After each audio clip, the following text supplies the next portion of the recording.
All right. Welcome back, everyone, for another deep dive. It's a pleasure to be here. Today, we're going to be looking at the top companies in the S&P 500 and the NASDAQ, the big ones, and try to figure out which ones are really set to just totally crush it in 2025. Yeah, should be fun. So you sent us some really interesting data points about market cap and potential growth areas and all that, but we're going to need your expert insight here because I'm sure you can see a lot of things in there that, that I can't. I'll certainly try my best. All right, so looking at the top 5 in the S&P 500, we've got, the usual suspects. Right. NVIDIA, Apple, Microsoft, Amazon, and Meta. And the NASDAQ list is almost identical. Almost, yeah. Just Broadcom kind of sneaks in there and knocks out Meta. Ugh. But here's what's really wild to me, is the top 3 for both indexes are the same. Apple, NVIDIA, Microsoft. Yeah, that's a big signal for sure. I mean, that's got to mean something, right? Absolutely. That kind of consistency at the top, I think it really highlights the dominance these companies have in the market right now. Yeah. But it also raises the question, can they maintain that? Can they hold on to that lead 3 years down the line? Well, let's start with the elephant in the room, or I guess the chip in the room. Right. NVIDIA. Undisputed leaders in AI right now. Huge.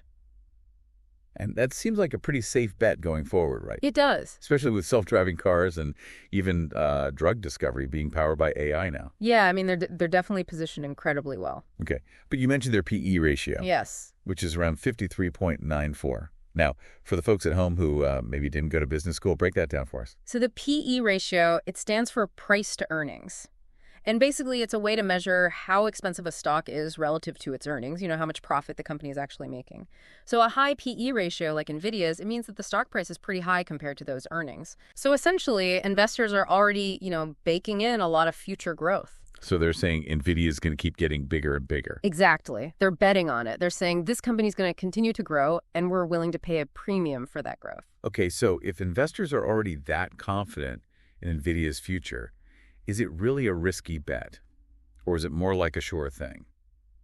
Well, that's a great question, and it's a bit of a balancing act, right? Yeah. A high PE ratio, it can signal strong investor confidence. It means that people are really optimistic. Right. However, it also means there might be less room for that stock price to keep skyrocketing. It's like, imagine you're trying to push a boulder uphill. The steeper the hill, the harder it is to make significant progress. Okay, so are we saying that it could potentially plateau? Potentially, yeah. If NVIDIA just meets expectations, the stock might hold steady, Investors are already expecting great things. Yeah. But if they exceed those expectations, if they really blow it out of the water, that's when we could see significant growth. Okay, so it's kind of a wait and see with NVIDIA. Exactly. High risk, potentially high reward. It's exciting, but it's definitely not for the faint of heart. All right. Well, let's move on to 2 companies that seem a little bit more predictable, at least on the surface. Apple and Microsoft. Now, they've also got pretty high PE ratios. Apple's is around 42.11, and Microsoft is a bit lower, but still up there. They seem like pretty safe bets, but maybe not as exciting as NVIDIA. Yeah. What's your outlook on those 2? You're right. Both of them are considered, stable, reliable. Right. Apple has this incredibly loyal customer base, and they consistently release new products, new iPhones, new Macs, new whatever. Yeah. But those new products, they might not lead to the massive growth that Apple saw, say, 10 years ago. Yeah, they're already such a huge company. Exactly. They're already so big, it's harder for them to make those giant leaps forward. Right. And then you have Microsoft, deeply entrenched in cloud computing with Azure, making big moves in AI. But again, the market may already be factoring in that success. So steady growth, but maybe not the kind of breakout performance we might see with, say, NVIDIA. It's possible, yeah. What would it take for either of them to really shock everyone in 2025? Okay, so for Apple, imagine if they launch a revolutionary new product. Okay. Or a new service that fundamentally changed how we interact with technology, something we haven't even thought of yet. Like entirely new category. Exactly. If they could pull that off, that could ignite some serious growth. Wow. Okay, and what about Microsoft?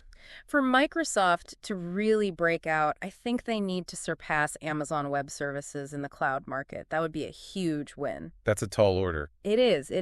But they also need to figure out how to leverage AI in a way that truly differentiates them, something that sets them apart not just from Amazon, but from everyone else. Right, because everybody's doing AI now. Exactly. It's Yeah. becoming the baseline, so they need to find that extra edge. Okay, well, speaking of Amazon, that brings us to the everything store. Right. I mean, they dominate e-commerce, and their cloud services, AWS, are just growing like crazy. It's incredible. Does that make them a smarter bet than Microsoft, even though they're both in the cloud game? I think you've hit on a really key point here, which is that Amazon has these two powerful engines for growth. Yeah. You have e-commerce with huge potential for global expansion. They haven't even fully tapped into markets like India and Africa. Right. And then you have AWS, which is already an absolute behemoth. Some analysts argue that Amazon actually has more room to grow in the cloud than Microsoft does, Interesting. which could make them a more attractive investment. You know, it's funny. We've been talking about these big companies, and our sources really focused on the big players. But should we be thinking about competition? Ooh, that's a good point. Like, could a smaller, more agile company emerge and really disrupt the market, especially in e-commerce or cloud services? You know, that is a smart observation, because while we're focused on these titans, it's crucial to remember that market disruptors can appear seemingly out of nowhere. Like a company specializing in a very niche area of e-commerce or developing a groundbreaking cloud technology could shift the entire landscape. Right. We can't just assume the big guys will always be on top. Okay, and finally, we have to talk about Meta. They've had kind of a rough time lately, Yeah, for sure. but they're pouring resources into AI and virtual reality. That's true. So is this a potential comeback story? Yeah. Or are they, on the path to becoming irrelevant? Honestly, I think this is where things get really, really interesting, because Meta's public image might be a little tarnished right now. To say the least. Right. But they're doing some seriously cutting-edge work in AI, and their commitment to the metaverse, it's undeniable. I mean, imagine if their vision for the metaverse actually takes off. Yeah. And it becomes the next major platform for e-commerce, for social interaction, even for work. That could completely redefine their position in the market. Okay, but they've struggled, right?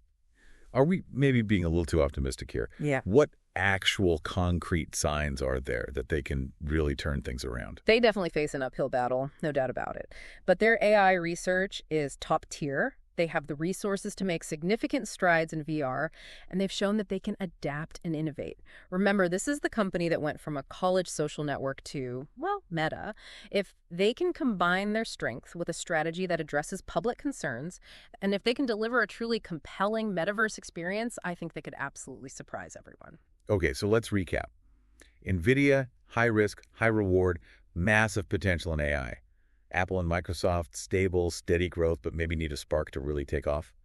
Amazon, two major growth engines with e-commerce and AWS. And Meta, well, Meta's the wild card. They can either fizzle out or become the next big thing. Exactly. And here's a final thought for everyone listening. While these companies are the giants of today, 2025 is far enough away that the landscape could shift dramatically. That's a good point. So keep your eyes open for smaller companies making waves in AI, in cloud computing, or even in entirely new sectors that we haven't even considered yet. Those could be the real disruptors of tomorrow. So if you were making investment decisions today, based on what we've discussed, which company would you bet on? And maybe even more important, why?